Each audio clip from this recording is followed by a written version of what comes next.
Ja vaatame veel ühe moodboardi, näete, siin on kohe kirjutatud portree, jällegi kliendi nime, midagi pole mainitud. Teate, ma ausalt öeldes ei mäleta, ma olen nii palju teinud, ma ei mäleta, millisele kliendile see oli, aga ma olen siin kirjutanud malbed, restaureeritud värvid, iseloomulikud olukorrad, karakteerne nägu.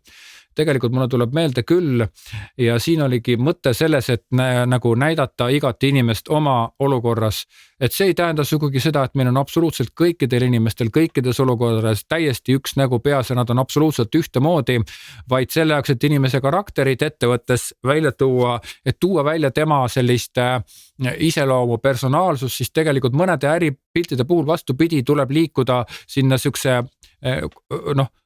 hoopis sükse kodusema miljöö poole, mis tegelikult ei ole kodune miljöö, nagu me siin näiteks näeme.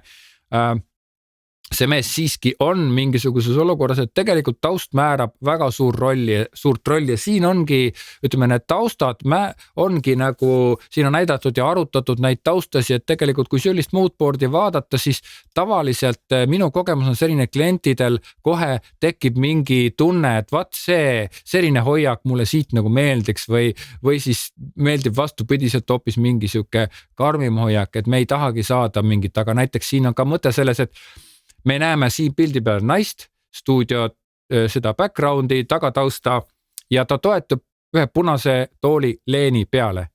Aga kas see on toolileen? Jah, me arvame, et see on toolileen. Ehk siis atribuut on selle asja nimi, atribuutika ja mida üldse photoshootile võtta ja kas te panete tähele, kui te seda pilti vaatate, siis mis torkab silma? See on punast värvi. Naine ise on must, taust on pruun, beežikad toonid, malbetoonid, aga see punane torkab silma. Ehk siis näiteks siin on selle pildi tasakaal saavutatud siis selle punase tooli leeniga. Ja näiteks ma olen seda kasutanud ka mõnedel teistel puhkudel, kus on vaja lihtsalt igale pildile tuua mingi ergas toon sisse, see kuidagi toob sellesse pilti sisse värskust. Ja samas on ta ka atribuut, samas ta on midagi, mille peale toetada, uskuge mind, kui te lihtsalt seisate sirgelt kaamera ees, siis kui te eelnevalt ei ole poseerinud kaamera ees, siis ta võib kukkuda välja natukene siuke enam-vähem. Nii, aga siin on nüüd jälle igasuguseid pilte ja näete siin jälle ja mingi punase mõte on mul siin olnud. Selle naise näiteks punased huuled, punane rätik peas jällegi.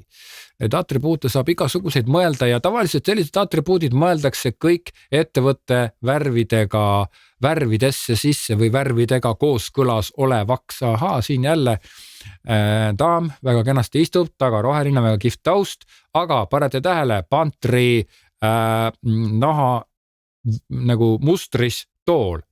Ehk siis kui me selle siit kataksime kinni, siis tegelikult see pilt ei oleks pooltki seda, aga see pantri nahaga tool annab sellele tüdrukule hoopis midagi muud juurde, eks ole? Kui me selle siin kinni katame näiteks, ma ei saa siin praegu videos, saan küll, niimoodi, katan kinni, ikka on näha.